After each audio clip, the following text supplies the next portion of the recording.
오늘 은혜 받을 하나님의 말씀 골로새서 1장 15절부터 23절 말씀 신약성경 324쪽에 있습니다. 오늘도 이 계시된 하나님의 말씀을 제가 읽을 때 하나님의 음성으로 듣기를 바랍니다. 그는 보이지 아니하는 하나님의 형상이시요 모든 피조물보다 먼저 나신 이시니 만물이 그에게서 창조되되 하늘과 땅에서 보이는 것들과 보이지 않는 것들과 혹은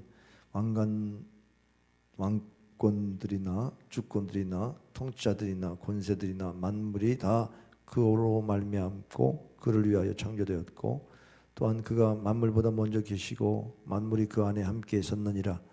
그는 몸인 교회의 머리시라. 그가 근본이시요 죽은 자들 가운데서 먼저 나신 이시니 이는 친히 만물의 으뜸이 되려 하심이니요 아버지께서는 모든 충만으로 예수 안에 거하게 하시고 그의 십자가의 피로 화평을 이루사 만물 곧 땅에 있는 것들이나 하늘에 있는 것들이 그로 말미암아 자기와 화목하게 되기를 기뻐하심이라. 전에 악한 행실로 멀리 떠나 마음으로 원수가 되었던 너희를 이제는 그의 육체의 죽음으로 말미암아 화목하게 하사 너희를 거룩하고 흠이 없고 책망할 것이 없는 자로 그 앞에 세우고자 하셨으니 다같이 만일 너희가 믿음에 거하고 터 위에 굳게 서서 너희 들은 바 복음의 소망에서 흔들리지 아니하면 그리하리라. 이 복음은 친히 만민에게 전파된 나요 나 바울은 이 복음의 일꾼이 되었노라. 아멘.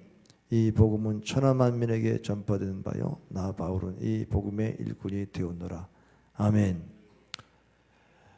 할렐루야. 우리가 살아가는 이 시대에 많은 역경들이 있으며 또 이 역경을 이겨낼 수 있을 힘이 어디에서 오는지 여러분이 인생을 살면서 많이 경험했을 겁니다. 사람을 의지해도 어떠한 해결책이 없을 때가 많고 또 권력을 의지해도 그것이 우리를 만족하게 해결해 주지 못하는 경우도 많을 것이었습니다. 우리가 갖고 있는 경험이나 재능이 우리 인생을 헤쳐가는 데는 너무 세상의 벽이 크지요. 우리가 해쳐야 될 이 세상은 우리에게는 절망을 가져다 주는 것들이 너무 많습니다. 그래서 이 세상을 살아가는데 가장 중요한 것이 있다면 희망일 것입니다. 소망일 것입니다.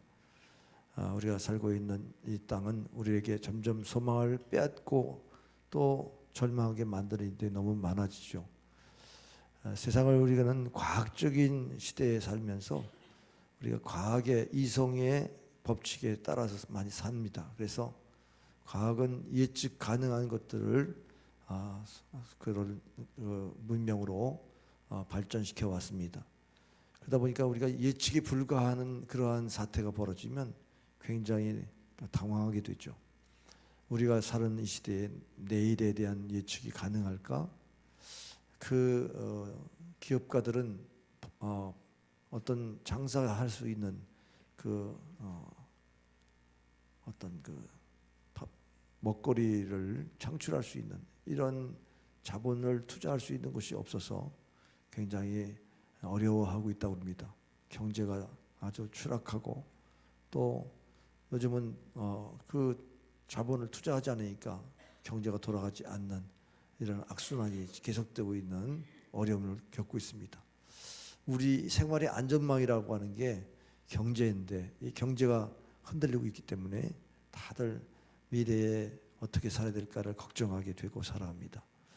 또 우리 안보가 또 무너져 내리는 이런 소식들을 들으니까 또 우리의 삶이 정말 어떻게 살아야 될까 걱정이 많습니다. 정말 다음 세대라고 하는 미래의 세대들도 일자리가 없어서 그렇게 지금 방황하고 있지 않습니까? 이런 시대에 우리가 정말 필요한 것이 덕담이겠습니까? 잘 되길 바랍니다. 좋은 소식이 있을 겁니다. 이거는 소원에 불과해요. 이 소원을 들으면 사람과 어울려서 저 사람도 어렵고 나도 어려운데 같이 위로하며 사니까 그래도 살만하다 그렇게 생각할지 모르지만 시간이 지나면 또 우리는 단독자로 내 문제는 여전히 남아있고 그 문제를 해결해야 되는데 내 힘으로 감당할 수 있겠습니까? 그래서 또 절망합니다. 그래서 우리는 소원을 가지고는 도저히 세상을 이겨낼 수가 없어요. 소망이 필요한데 이 소망은 소원은 내게서 나오는 것이라면 소망은 위로부터 와야 되는 것입니다. 너희에게 재앙을 주시는 것이 아니라 소망을 주고 미래를 주시기 원하시는 하나님, 그 하나님께 기도하라고 말씀하고 있습니다. 하나님 우리에게 늘 소망으로 다가오시는 줄 믿으시기 바랍니다. 그래서 우리는 정말 소망을 우리가 성경에서 찾아보고 또 성경적인 답을 우리가 말할 수 있어야 합니다. 폴란드 아우슈비츠의 유대인 가스 학살 장소에 제가 가본 적도 있었는데, 거기에서 구출되었던 빅터 프랭클린이 로고테라피라고 하는 의미요법의 정신의학의 하나의 금자탑을 세웠습니다. 사람들이 그곳에 보니까 사는 사람과 죽은 사람의 구별이 어디서 나눠지냐면, 희망을 붙드는 사람에게는 살고 희망을 잃어버리는 사람은 죽더라는 겁니다. 그냥 사람이 눈동자가 풀리고 그리고 서 있지도 못하고 비틀거리면 그냥 바로 가스실로 들어간대요. 그러나 면도도 하고, 면도기도 없지만 그 유리 조각으로다가 빠삐용 영화 같은 데서 보면 이렇게 피가 흐를 정도로 면도도 하고, 그러면서 얼굴도 닦고 나름대로 생기를 가지고 있으면 산다는 겁니다. 이 사람이 생기가 필요한데 그 생기가 어디서 와요? 살겠다고 하는 생의 의지만이 그것을 소망으로 보일 수가 있는 것이죠. 필립 월남전이군요. 월남전에 미군 해병이 그 베트공에 포로가 되었어요. 포로가 되었는데 그 공산당이 시키는 것에 대해서 다 협조하면 살려주겠다. 그 말 때문에 이 협조를 하면서 강인한 그런 군대 정신으로 이겨냈답니다. 근데 알고 보니까 이게 자기를 이용한 것이지 살 가망이 없었다 그래요. 속았다는 생각이 드는 순간 식음이 전폐하고 결국 며칠 후에 죽게 되었다는 그러한 이야기입니다. 사람은 소망으로 사는 것입니다. 소망이 없으면 그때부터 절망하고 죽게 되는 것이죠. 그래서 케르케고르는 가장 두려운 것은 절망이다. 절망은 죽음에 이르는 병이라고 그랬습니다. 여러분 소망을 품고 승리하시길 주 여러분을 축원합니다. 그런데 이 소망에 대한 성경의 말씀은 바로 보이는 것이 소망이 아니요 보이지 않는 것이 소망이니 어찌 보이는 것을 우리가 바라리요. 성경은 우리에게 그 소망에 대한 정의를 말씀하고 있어요. 오늘 우리가 보이지 않는 영적인 세계를 바라볼 수 있는 그런 믿음이 있을 때에 믿음의 안에서의 소망이 진정한 소망이 되는 것입니다. 오늘 23절 본문에 보면 복음의 소망을 말합니다. 복음의 소망, 이 복음의 소망이 바로 이 바울에게 복음의 일꾼이 되도록 만들었다고 하는 고백을 합니다. 이것을 공동번역에서는 이렇게 썼어요. 물론 여러분은 튼튼한 믿음의 기초 위에 굳건히 서서 여러분의 이미 받아들인 복음의 희망을 저버리지 말고 신앙생활을 계속해야 합니다. 그랬습니다. 자, 우리가 읽진 않았는데 27절 한번 찾아서 같이 읽겠습니다. 27절 다 같이 시작. 하나님이 그들로 하여금 이 비밀의 영광이 이방인 가운데 얼마나 풍성한지를 알게 하려 하심이라. 이 비밀은 너희 안에 계신 그리스도시니 곧 영광의 소망이니라. 영광의 소망이신 예수 그리스도가 너희 안에 계시니, 우리 안에 계신 예수님을 발견하는 것이 소망이라는 거예요. 그래서 사도 바울은 세상의 모든 것을 배설물로 여기고 그리스도를 아는 지식이 가장 고상하다. 어떻게 하면 예수님이 내 안에 계신 것을 알까? 하나님을 알고 또 하나님에 대해서 또 아는 것, 여기에 대해서 열심을 다하라고 지난 시간에 제가 설교를 지난 시간에 말씀했죠. 지난 시간까지 골로새 1장 1절부터 14절까지 강의를 했는데, 에바브라가 개척한 이 골로새 교회의 소식을 들어보니까 거기 이단이 또 그 신앙을 또 흔들어대고 있다는 소식을 들었어요. 근데 그 성도들이 하늘의 소망을 쌓으면서 믿음을 지키려고 애를 쓰고 있는 것에 너무 감사해가지고 권면하기를, 너희가 하나님을 알기를 힘쓰고 하나님에 대해서 알기를 힘쓰라고 말씀하면서 하나님이 기뻐하시는지 하나님의 뜻이 어디 있는지를 분별하기를 힘쓰라. 그런데 우리가 구원받은 이 구원의 의미를 아니? 구원이라고 하는 것은 지난 13절 14절에 말씀한 대로 어떻게 해요? 흑암의 권세에서 우리를 건져내시고 빛의 아들의 나라로 옮겨주시고 속량 곧 죄상을 받았느니라.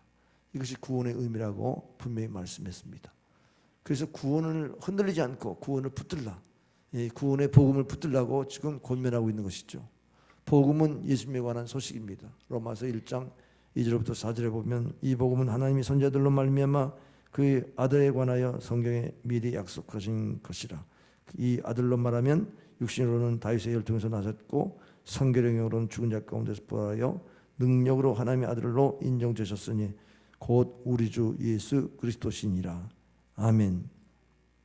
그래서 예수님이 나에게 구주가 되셨다는 이 좋은 소식, 이것이 굿뉴스, 복음입니다. 복음은 예수님에 관한 소식입니다. 예수님이 나를 위해서 어떠한 분이신가를 여러분 고백하는 것이 복음을 전하는 삶이라고 할 수가 있어요. 하나님의 아들의 나라로 옮겨주셨다는, 우리가 하늘 시민권을 가진 분명한 신앙 고백을 가지면 천국에 대한 소망을 갖지 않겠어요?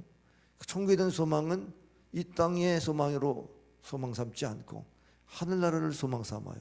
그 소망 때문에 이 땅에서 믿음을 지키고 이 땅에서 시련을 이겨낼 수 있는 힘을 갖게 되는 줄 믿으시길 바랍니다. 그래서 십자가의 고난에도 동참하고 부활의 영광에도 참여하게 됩니다. 한국교회가 6.25 동란 이후에 정말 많이 부흥한 이유가 있어요. 그것은 바로 소망을 하나님께 뒀다는 겁니다. 정말 우리 어린이들이 지난 어제 여름 성경학교 때 제 설교를 박군의 마음이라는 설교를 들었는데, 이것이 이성복 목사님, 우리 자랑스러운 성결교단 부흥강사 이성복 목사님이 전국에 다니면서 우리 마음에는 죄가 있다, 이 짐승 같은 죄를 어떻게 벗어날 것이냐, 예수님을 모시면 짐승 같은 이 죄악이 떠나간다는 것을 그림으로 그것을 그려서 설명했어요. 저도 청년 때 그 궤도를 넘겨가면서 사경에서 은혜를 받았는데 이번에 그 말씀을 증거했습니다. 우리 성도들도 그 말씀 한 번도 못 들었을 거예요. 정말 우리가 복음을, 진짜 복음을 뭔가를 알 수 있는 그 말씀을 어제 전했는데, 그러면서 불렀던 허사가 이 세상이 헛되다는 거죠. 그래서 뭐 고대강실에서 문전 옥답에서 산의 진미를 먹고 마셔도 우리가 죽음은 헛되는 거 아니겠어요? 그런데 그게 반전이 돼요. 그게 허사가가 소망가가 돼요. 왜? 저 하늘에 소망이 있다, 천국에 소망이 있다. 그래서 우리가 늘 애송하는 찬송가가 뭐냐면 하늘나라가 우리 안에 있다는 찬송이 뭐죠? 찬송가 438장 내 영혼이 은총 입어 중한제진 벗고 보니 그 어디나 하늘나라, 초막이나 궁궐이나 내 주 예수 계신 곳이 그 어디나 하늘나라. 이 찬양을 불렀던 거예요. 이 땅에 소망이 없으니까 하늘나라에 소망을 갖는데 내 심령이 천국 되는 것이 그게 하늘나라다, 이걸 불렀던 겁니다. 또 많이 불렀던 것은 야곱이 정말 고생하지 않습니까? 야곱이 잠깨어 일어나 늘 찬송하면서 죽게 나가기를 원합니다. 여러분이 저희 형님에 대해서 많이 이렇게 조문하시고 또 위로해 주셔서 저희 형님 장례식을 잘 마쳤습니다. 지난 주일 거치고 월요일날 잘 마쳤는데요. 그때 불렀던 제 임종 예배 찬양이 그거잖아요. 숨질 때 되도록 늘 찬송하면서 주께도 나가기 원합니다. 맥박이 딱 그때 끊어지시는 거예요. 숨질 때 되도록 주 찬송하면서 찬송하시다가 돌아가셨어요. 장례 예배에 참여하면서 참 여러 가지로 은혜가 된 그런 것들이 간증이 있어요. 이 땅에 살아가면서 소망이, 하늘나라에 소망이 있는 사람들은요, 죽어도 천국의 소망을 가지니까 얼굴이 환하게 빛나죠. 이 몸의 소망 무엇인가? 오늘 이따가 부를 찬송 488장 같은 것들이 다 한국교회를 부흥케 하는 찬송이었어요. 또 나 같은 죄인 살리신, 거기다가 그냥 단순하게 붙여서 아시지요 아시지요. 아시지요 주님. 자신의 삶이 얼마나 고단하고 힘든데 다른 사람 몰라도 주님은 아신다. 그 고백을 통해서 하나님 앞에 나아가기를 힘썼던, 그래서 소망을 하나님께 두었던 이 종말론적인 신앙이 이 대한민국에 부흥을 일으켰습니다. 오늘날 우리가 세상에 소망이 너무 많아서 이 영적으로 하늘나라를 바라보지 못하는 이런 안타까움이 있습니다만은, 진짜 우리의 소망은 하늘로부터 오는 겁니다. 하늘로부터 오기 때문에 이 땅을 견뎌내고 하늘나라로 가는 것이죠. 복음의 소망을 가지길 바랍니다. 십자가의 능력으로 우리는 구원받습니다. 부활의 능력으로 우리는 승리합니다. 영생의 은총이 있습니다. 이것을 우리가 노래하고 이것을 고백하는 것이 바로 복음의 소망을 가진 자의 모습인 줄 믿으시길 바랍니다. 복음은 예수님에 관한 소식이라고 그랬는데, 그럼 예수님은 누구십니까? 오늘 15절에 보니까 예수님은 하나님의 형상, 보이지 않는 하나님의 형상이라고 그랬어요. 하나님이 인간을 창조하실 때 하나님의 형상대로 지으셨습니다. 근데 아담이 타락함으로 하나님의 형상이 깨졌습니다. 하나님의 형상이 뭘까? 신학자들이 많은 말을 했어요. 그런데 종합하면 하나님의 형상은 하나님과 대화할 수 있다는 것입니다. 하나님 우리에게 대화할 수 있는 존재로, 영적인 존재로 만드셨다. 예배할 수 있는 존재로 만드셨다는 거예요. 짐승도 혼이 있지만 예배를 하지 않지 않습니까? 우리는 예배할 수 있는 언어를 갖게 하시고 그 말씀으로 나눌 수 있는 그러한 교통함을 줄 수 있는 것이 바로 하나님의 형상이다. 이것이 칼바르트의 하나님의 형상에 대한 고백인데, 저도 칼바르트를 연구하면서 그 고백을 제가 하나님의 형상에 대한 논문을 썼는데, 하나님의 형상이 하나님의 거룩하신 도덕성을 갖고 계신 분, 그분이 우리 안에 들어와서 우리를 거룩하게, 내가 거룩하니 너희도 거룩하라, 이렇게 말씀하세요. 그래서 우리 안에 성결의 은혜를 주셔서 우리가 성결한 삶을 통해서 어떻게 서야 될 것인가. 결론적으로 22절에 보면 하나님 앞에 서게 하려 합니다. 흠없고 티 없는 하나님의 백성으로 만들어서 결국 하나님 앞에 세우려고 우리에게 찾아오셨다는 거예요. 왜? 우리가 교제하자, 먹고 마시자, 우리와 함께 하려고 하는 하나님의 심정을 가지고 예수님이 이 땅에 오셔서 우리 안에 들어와서 깨어지는 형상, 마귀의 형상, 짐승의 형상. 제가 짐승의 형상 7가지를 얘기했어요. 7가지. 뱀같이 간사하고, 공작같이 교만하고, 돼지같이 게으르고, 그리고 개구리처럼 수다 떨면서 남을 험담하고, 그리고 또 표범과 같이 사납고 포악하고 패역하고, 이런 인생들이다. 또 생각나는 동물 2가지가 또 있는데,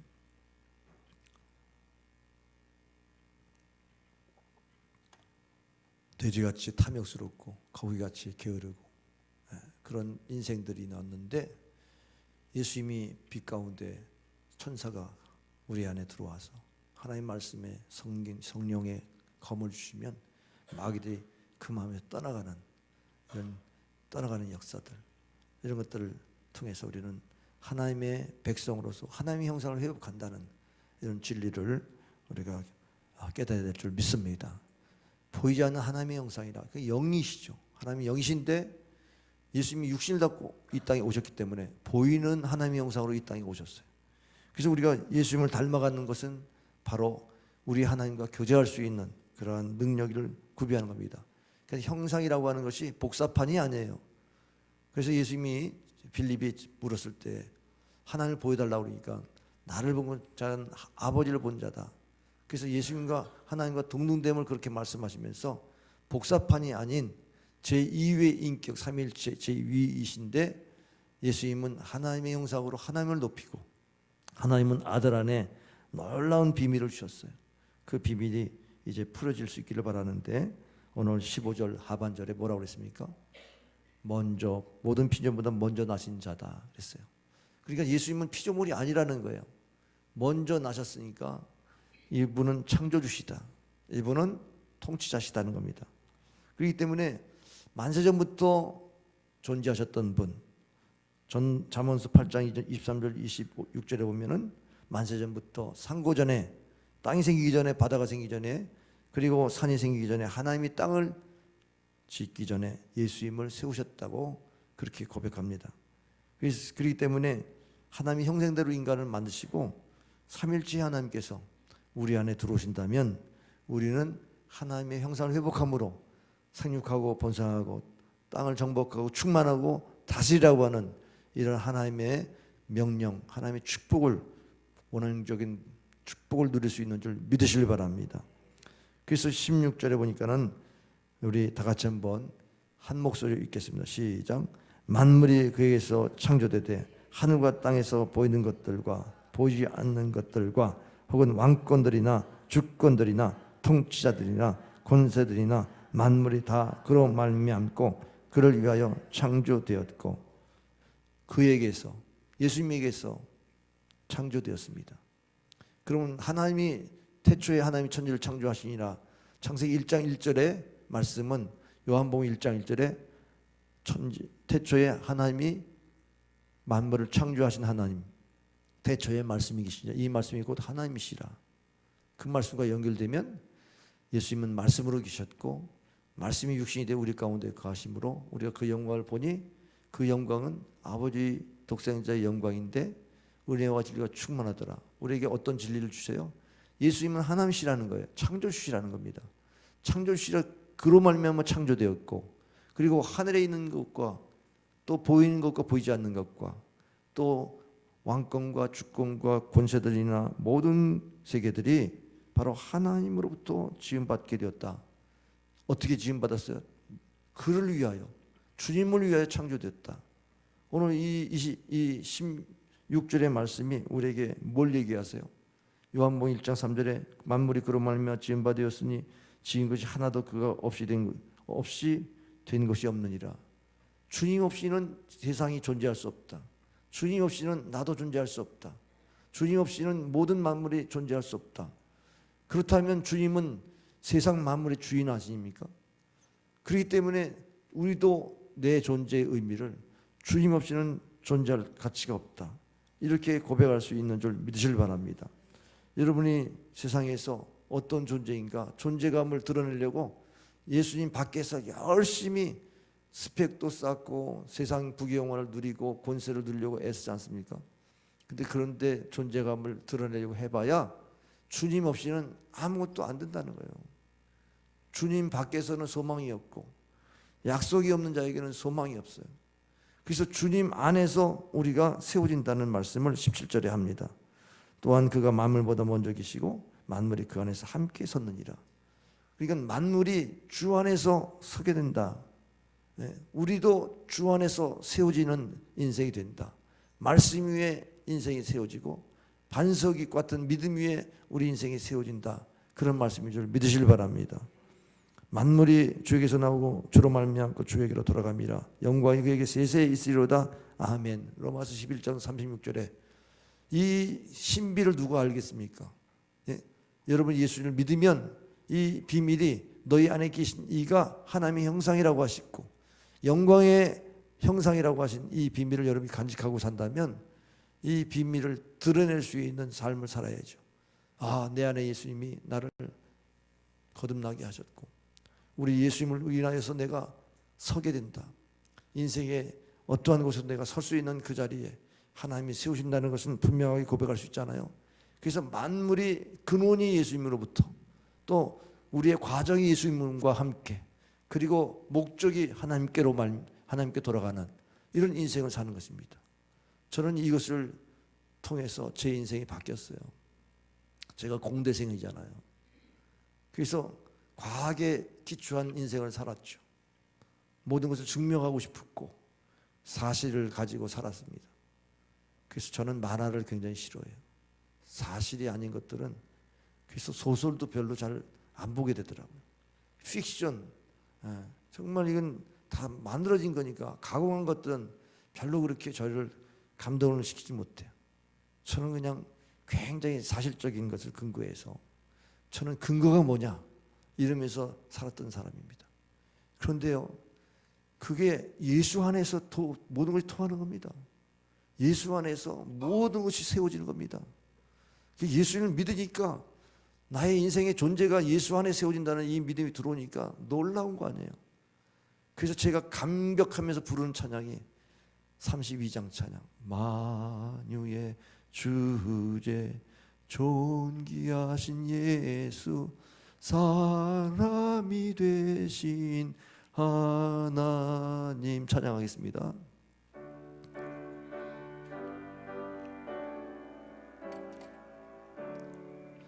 만유의 주제 존귀하신 예수 사람이 되신 하나님 나 사모하여 영원히 섬길 내 영광 되신 주로다. 화려한 동산 무성한 저수모 다 아름답고 묘하나 순전한 예수 더 아름다워 봄 같은 기쁨 주시네. 광명한 해와 명랑한 저 달빛 수많은 별들 빛나니 나 주의 찬란하여 참 비교할 수 없도다. 아멘. 이번에 저희 형님 장례 과정 속에 예배가 있었습니다. 예배 드리면서 79장 찬송 가운데에 주 하나님 지으신 모든 세계 그 찬양을 부르면서 예배에 참석하는데 마음에 감격이 와요. 인생이 태어나서 또 한 번 살다가 죽는 이 인생 가운데에 하나님이 다 주관하셨다는 거죠. 태어나게 하신 분도 여호와시고 또 수완을 다해서 거듭하신 분도 여호와시고 그분이 가실 천국 그게 다 연결이 되는 겁니다. 그래서 세상 만물이 그렇게 아름다울 수가 없어요. 막 감격스러워. 지금도 이 찬양 부르는데 울먹거려요. 만물이 주의 것이에요. 제가 이 고백을 하고 헌신했습니다. 목사로 헌신했습니다.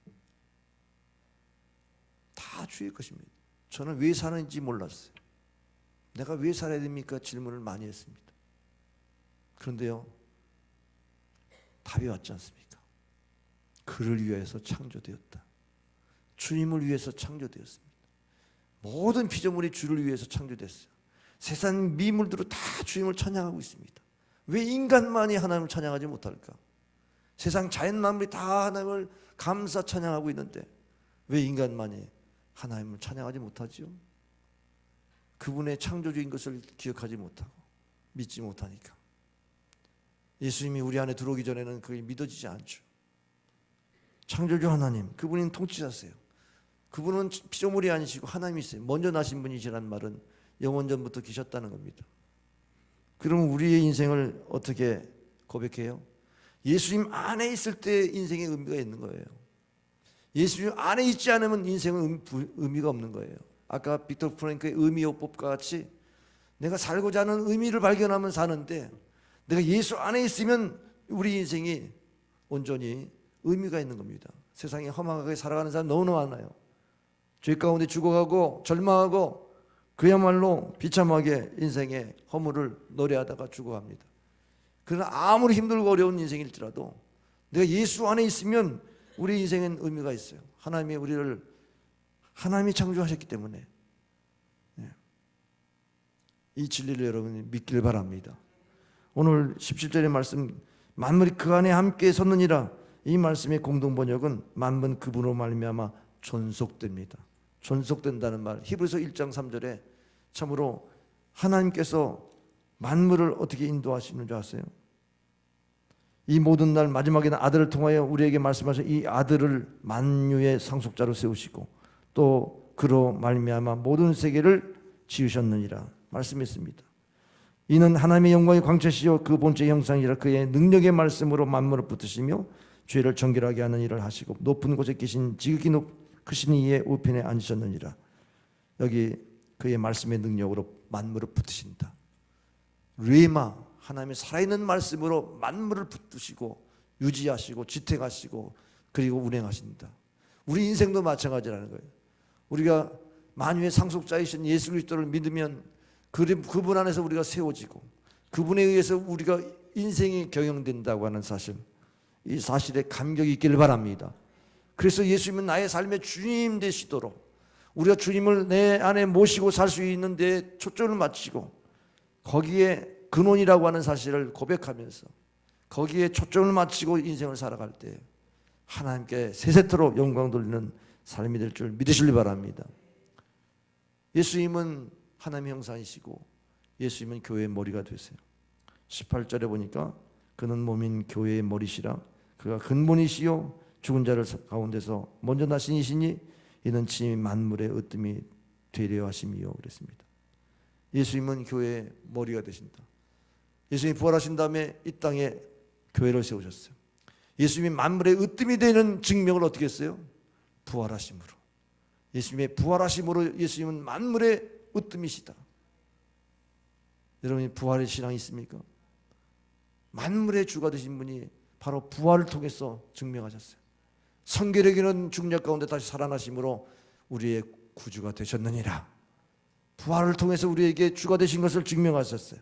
그분이 교회를 세우시고 교회의 머리가 되셨어요. 머리는 바로 모든 것을 신경세포에게 다 정보를 전달하면서 활동하게 만들지 않습니까? 저희 형님도 보니까 뇌사 상태인데 심장은 뛰고 있더라고요. 뇌가 죽으면 아무것도 할 수가 없어요. 머리 대신 예수님이 나의 주가 되지 않으면 우리 인생은 헛된 인생이 될 수밖에 없어요. 그래서 예수님을 나의 삶의 주라고 고백하고 교회의 머리도 주가 되신 주님께서 주관하시도록 교회를 섬기는 우리 성도들이 되길 바랍니다. 그래서 교회에 비밀이 있어요. 교회에 예수님의 몸으로서의 교회, 그 몸을 이룰 때 지체들이 다 예수님을 머리로 삼고 예수님을 주로 고백하면서 연합한 것이 교회 아닙니까? 여기에 생기가 들어가서 성령의 역사하심과 말씀의 능력으로 계속 활동하는데 많은 사람을 살리고 구원하는 교회가 되는 줄 믿으시길 바랍니다. 에베소 1장 22절 23절에 보니까는 또 만물을 그의 발 아래 복종하게 하시고 그를 만물 위에 교회의 머리로 삼으셨느니라. 교회는 그의 몸이니 만물 안에서 만물을 충만케 하신 이에 충만하나이다. 바로 만물을 충만케 하시는 이가 누구예요? 예수님이세요. 그러니까는 만물 위에 교회가 있고 교회 위에 예수님이 계신 것입니다. 그렇기 때문에 교회는 주님께 복종하면 그 복종한 교회의 성도들이 만물을 다스리시는 권세가 있는 줄 믿으시기 바랍니다. 그래서 우리는 만물에 다스리시는 권세를 두신 이 교회가 얼마나 소중한지 몰라요. 세상이 어지럽고 세상에 문제가 있고 그래도 교회에서 기도하면 하나님이 들으시고 세상을 고치지 않습니까? 세상을 변화시키는 힘이 교회 성도들에게 있다는 사실은 이 말씀을 통해서 교회에 하나님의 섭리가 얼마나 놀랍습니까? 교회의 머리가 되시려고 스스로 우리가 주님을 모셔도 당연한데 주님 스스로 교회를 세울 때마다 내가 머리가 된다. 너는 그 머리 앞에 다 복종해라. 그렇게 말씀하지 않습니까? 여기 충만이라고 하는 단어, 플레노마라고 하는 이 단어가 중요한 말씀이에요. 충만, 19절에 보니까는 아버지께서는 모든 충만으로 예수 안에 거하게 하시고 하나님이 어떻게 디자인하셨습니까? 예수 안에 모든 충만이 있게 하셨다는 겁니다. 예수 안에 모든 문제 해답이 있다는 것입니다. 예수 안에 충만. 근데 이 충만을 우리는 잃어버릴 때가 있어요. 그래서 골로새 2장 9절에 그 안에는 신성의 모든 충만이 육체로 거하시고 모든 신성이 육체로 거하시고 십자가의 은혜, 우리가 십자가를 통해서 우리도 고난받는 이 고통을 나눌 때에 충만이 우리에게 임하는 겁니다. 하나님의 충만이 우리 안에 임할 때에 다시 한번 은혜가 충만하게 돼요. 요한복음 1장 16절에 그의 충만에서 우리가 받으니 은혜 위에 은혜리라. 우리가 충만한 생활 안 하면 세상에 지배를 당하고 세상이 우리를 계속해서 위협하지만 우리가 예수로 충만하면 우리는 세상을 정복하고 다스리고 충만해서 우리가 누리게 되는 줄 믿으시길 바랍니다. 그런 하나님의 진리를 우리가 발견하고도 우리가 교회를 신앙생활을 그냥 대충 합니까? 여러분 교회를 사랑하시기 바랍니다. 교회를 통해서 이 세상을 바꿀 수 있는 이 교회를 사랑하시고 교회가 참으로 은배의 권세를 흔들 수 없는 그러한 천국 열쇠를 준 교회에서 기도하시길 바랍니다. 얼마나 이 교회를 통해서 하나님 일하시려고 하시는데 20절 22절에 보면은 예수님은 누구신가? 화목제물 드셔서 하나님과 원수된 자를 화평하게 하셨다는 것입니다. 20절에 보면은 그의 십자가의 피로 화평을 이루사 만물 곧 땅에 있는 것들이나 하늘에 있는 것들이 그로 말미암아 자기와 화목하게 되기를 기뻐하십니다. 우리 예수님이 왜 화목하기를 원하실까요? 21절에 우리는 하나님 앞에 마음으로 원수가 되었어요. 우리 주님과 합할 수가 없어요.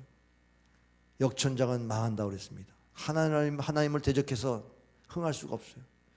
그래서 우리는 멸망의 자식이에요. 우리는 진노의 자식이란 말이죠.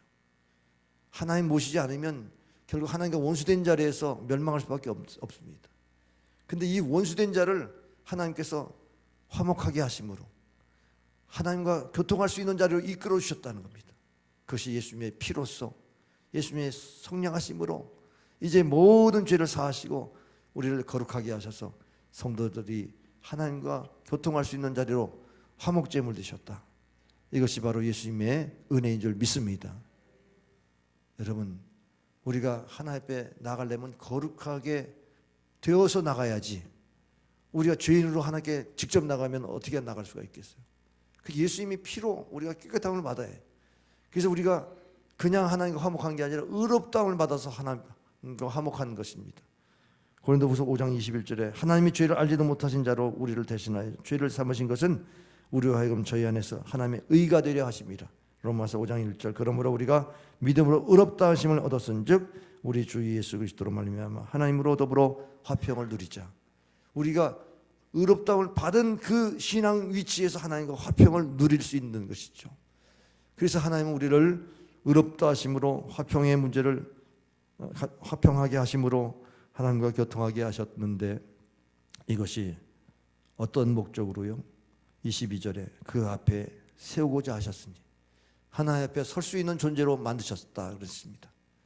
흠없고 책망할 것이 없는 자로 거룩하게 하셔서 하나님 앞에 서게 하시려고 그렇게 우리를 화목하게 하셨다는 겁니다. 에베소 1장 4절에 보면 곧 창세전에 그리스도 안에서 우리를 택하사 우리를 사랑해서 그 앞에 거룩하고 흠이 없게 하시려고 우리를 구원하셨다. 하나님이 우리를 구원하시고 성결하게 만드시려고 바로 우리 안에 십자가의 구속의 은혜를 기억하라. 십자가의 사랑 안에서 머물고 그 십자가를 묵상하고 십자가를 바라보라. 그러면서 하나님과 교통하는 자리로 나아가도록 그렇게 인도하신 줄 믿으시길 바랍니다.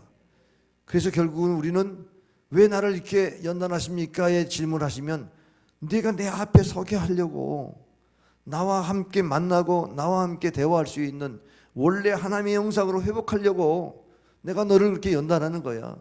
네 안에 죄가 있잖아. 내 안에 불순종이 있잖아. 내 안에 짐승 같은 그런 죄악이 있잖아.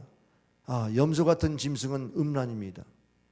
제가 7 짐승 얘기하면서 그런 죄악이 우리 안에 있는데 어떻게 하나님 앞에 설 수 있니? 그래서 연단하는 거예요. 그런 죄를 빼버리려고 하나님께 거룩하고 흠이 없도록 서게 하시려고 그렇게 우리를 부르시고 인도하실 줄 믿으시길 바랍니다. 그런 면에서 우리를 연단하시는 것에 대해서 여러분이 불평하지 말고 감사하시고 하나님 형상을 회복하는 일에 힘쓰길 바랍니다.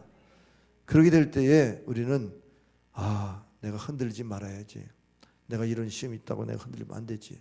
하나님이 나를 거룩하게 하셔서 하나님 앞에 서게 하시고 하나님 형상을 회복하셔서 하나님이 만물을 충만하게 다스릴 수 있는 그런 권세를 주시려고 우리를 인도하시는데 내가 정신을 차리고 복음의 일꾼이 돼야지 이렇게 복음의 소망을 갖게 하시려고 하신 줄 믿으시길 바랍니다.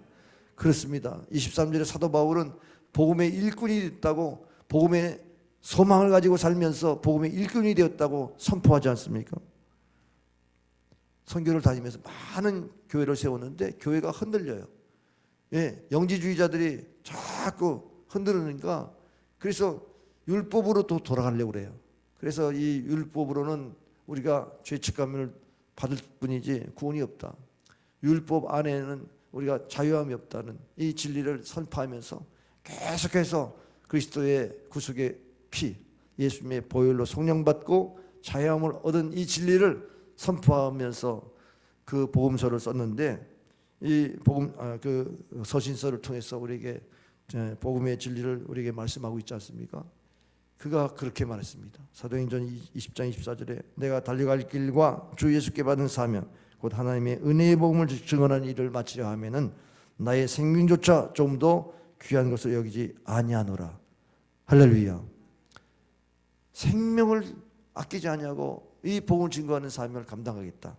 이렇게 말한 것은 뭐예요? 구원받기 전에는 율법으로 그가 모든 것들을 통제하고 살아가고 율법에 철저했던 그가 이제 예수님을 만난 다음에 은혜의 눈이 열려가지고 그 율법을 지키지 못하는 죄인을 용서하시고 율법을 완성하신 예수 그리스도를 믿게 하시고 십자가에서 우리의 모든 죄값을 다 치르신 그 십자가의 구속의 은혜를 받게 하셔서 그래서 율법에서 자유할 수 있도록 은혜를 베푸신 것, 그것을 선전하고 복음을 증거할 수 있는 증인이 된 줄 믿으시길 바랍니다. 그래서 사도 바울은 복음을 부끄러워하지 않는다. 이 복음 모든 믿는 자의 구원을 주시는 능력이 있다고 말씀했어요. 또 고린도후서 5장 14절 15절에 보면은 그리스도의 사랑이 우리를 강권하시도다. 우리가 생각하건대 한 사람이 모든 사람을 대신하여 죽었은즉 모든 사람이 죽은 것이라. 저가 모든 사람을 대신하여 죽으심은 산자들로 하여금 다시는 저희 자신을 위하여 살지 않고 오직 저희를 대신하여 죽었다 다시 사신 자를 위하여 살게 하려 함이라. 주님이 나를 위해서 죽으셨으면 이 저주에서 이 죄에서 속량하여 주시고 우리를 구원하셨다면 우리가 주를 위해 살아야 마땅하지 않냐, 그 말씀이에요. 우리가 주를 위해서 사는 것이 마땅하지 않냐. 여러분 지금 이성적인 판단으로 딱 계산을 해보세요. 아니 주님이 나를 위해서 희생했는데 그럼 이 은혜를 받은 사람이 내가 주를 위해서 희생하는 게 당연하지 않냐. 그래서 자기를 위해서 살지 말고 주를 위해서 살라는 것입니다. 자, 예수님은 우리에게 하나님의 형상이 되셔서 우리 안에 들어오시면 우리가 그 안에 서게 된다는 진리 믿습니까?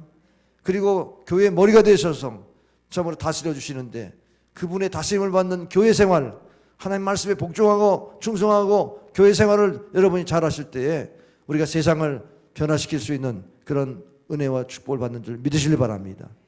우리가 하나님과 원수된 자이지만 그러나 예수님의 화목제물 되신 그리스도의 보혈로 말미암아 이제 하나님 앞에 거룩함으로 의롭다함을 받아서 하나님께 나아갈 수 있는 그런 축복을 받게 됐다는 사실을 믿으시길 바랍니다. 이런 마음을 가지고 여러분이 다른 사람과 교제할 때 예수를 믿으라고 전할 수밖에 없지 않습니까? 자기를 위해 사는 사람들, 당신 그렇게 살면 절망이야. 여러분 우리 주변에 지금 기댈 데 없어서 절망하는 사람 많아요. 외로워서 우울해지는 사람들이 너무 많아요. 소망이 없기 때문에 그렇습니다. 의미를 못 찾으니까 죽어가고 있습니다. 죽음에 이르는 병에 걸려가지고 절망하고 있지 않습니까? 근데 우리는 의미를 발견했습니다. 예수 안에 있을 때 내 존재감, 나의 삶의 의미를 발견할 수 있어요. 할렐루야! 할렐루야! 좀 일어나서 예배 드려요. 하나님 앞에 여러분 일어서길 바랍니다. 우리가 신앙의 굳건히 선다는 게 뭐예요? 신앙의 굳건히 선다는 게 뭐예요? 복음 위에 서는 거 아니에요? 이 복음 위에 하나님의 형상이 내 안에 계신다. 내 안에 계신 이 진리를 우리가 말할 수 있는 거. 이제 다음 주에 제가 또 설교를 이어서 말씀하겠습니다. 그래서 내 안에 있는 예수님을 보이는 삶, 이것이 인생의 목표가 되는 겁니다. 나를 변화시키고 내 마음이 이렇게 바뀌었다. 내 더러운 죄를 내가 이렇게 버렸다. 내가 이렇게 변화된 성화된 삶의 모습을 보이고 예수님을 닮아가는 모습을 보이고 그래서 그분이 나를 통해서 일하신 것들을 보이고 그래서 주를 위해 사는 것이 인생의 목표가 되어지도록 여러분이 그렇게 살기를 바랍니다. 내 안에 있는 예수님을 말할 수 있는, 보여줄 수 있는 삶, 거기에 인생의 목적이 있어야 하는 것입니다. 소망을 어디에 두어요? 다른 사람이 당신이 왜 교회에 나와? 소망이 뭐야? 물으면 여러분이 대답해야 돼요. 너희 마음에 그리스도를 주로 삼아 거룩하게 하고 너희 속에 있는 소망에 관한 이유를 묻는 자에게 대답할 걸 항상 준비하고 온유와 두려움으로 하라. 여러분이 한번 그런 질문을 받는다고, 사람 소망이 없어. 배신도 하고 권력, 그거 건불 10년이야. 권력도 또 무너져. 또 인기, 그것도 허무해요. 사람 정말 어디 의지할 데 없어. 돈이 돌고 도는데 나의 수중에 있다고 그게 내 돈이 아니더라. 어떤 데는 10원 한 장 없어가지고 참 비참하더라. 의지할 데가 없네요. 소망을 둘 데가 없어요. 가족은 좀 소망을 둘 수가 좀 있는 것 같은데, 아이고 결혼해서 보니까 이혼하고 난리치고, 돈 때문에 의리상해서 형제들이 또 갈라지고, 집안 내력으로 들어가면 이거는 천국이 아니야. 이거는 어떻게 믿는 자가 그렇게 살 수가 있는지 몰라요. 정말 이건 지옥을 보는 것 같아. 어디다 소망을 둬야 됩니까? 여러분, 결론이 나오지 않아요? 자기 이기심으로 살면 소망이 없어요. 자기를 위해 살면 소망이 없는 것을 여러분이 십자가에 못 박아야지. 나는 죽고 그리스도가 사는 이 진리는 뭐예요? 나는 나를 위해 살지 않겠습니다. 내가 주를 위해 살겠습니다. 그게 십자가에 못 박는 거예요. 그렇게 살 때 소망이 있죠. 왜? 주님은 나를 위해 살아주시니까. 나에게 계획을 가시고 나를 통해서 일하시니까. 내가 주를 위해 살면 주님은 나를 위해 살아주세요. 그러면 내가 원하는 것보다 훨씬 더 위대한 일들을 우리를 통해서 일하게 되는 줄 믿으시길 바랍니다. 십자가를 묵상하세요. 10분만이라도 십자가를 생각하세요. 십자가를 바라보세요. 믿음의 주에 온전케 하시는 십자가를 바라보세요. 예수님은 그 십자가에서 즐거움을 사셨어요. 온 백성들이 이렇게 주를 위해 살겠다는 백성이 일어날 것을 보시고 십자가에서 행복하게 돌아가셨어요. 그런데 우리는 십자가를 바라볼 때마다 내가 살 길을만 찾지, 내가 죽을 것에 대한 고백을 하지 않고 살아가니까 절망밖에 없죠. 예수 믿어도 절망하고 예수 믿어도 소망이 없지 살아가지 않습니까? 자기 위해 산 한 소망이 없습니다. 우리 인생은 그렇게 살게끔 안 돼 있습니다. 하나님이 창조하실 때 인생을 그렇게 창조하지 않았습니다. 타락했기 때문에 자기 위해 살지, 하나님 형상을 회복한 사람은 그렇게 살 수가 없어요. 복음을 위해 살게 돼 있습니다. 복음의 일꾼이 되시길 바랍니다. 내 안에 있는 예수님을 나타내는 삶을 살기를 주의 이름으로 축원합니다. 여러분 안에 예수님이 얼마나 어떤 영향을 끼치고 어떻게 변화시켰는지 돌아보세요. 그것을 말하는 것이 인생입니다. 기도하겠습니다. 아버지 하나님, 억만 죄악 가운데 줄 수밖에 없는 죄인이지만 예수님이 우리를 구원하시기 위해서 십자가에 달리신 보혈의 능력으로 우리가 하나님의 형상을 회복할 수 있는 길을 열고 하나님과 화목함으로 인해 하나님 앞에 설 수 있는 거룩한 백성이 된 걸 감사합니다. 그러나 충만한 데서 받는다고 말씀했는데 우리 주님이 내 삶의 주인으로 충만히 거하지 아니하심으로 우리가 또 무너지고 또 무너집니다. 아버지 하나님, 모든 충만이 그리스도로부터 오는 것을 교회에 두셨사오니 우리가 교회를 통해서 하나님 영광 돌리게 하여 주시고 복음의 일꾼으로 살게 하여 주시어서 나를 위해 살지 말고 주를 위해 살게 하여 주옵소서. 거기에서 하나님의 인생이 펼쳐지고 소망의 일꾼이 되어서 소망을 심어줄 수 있는 그러한 통로로 세워줄 줄 믿습니다. 영광받아 주시옵소서. 예수님의 이름으로 기도합나이다. 아멘.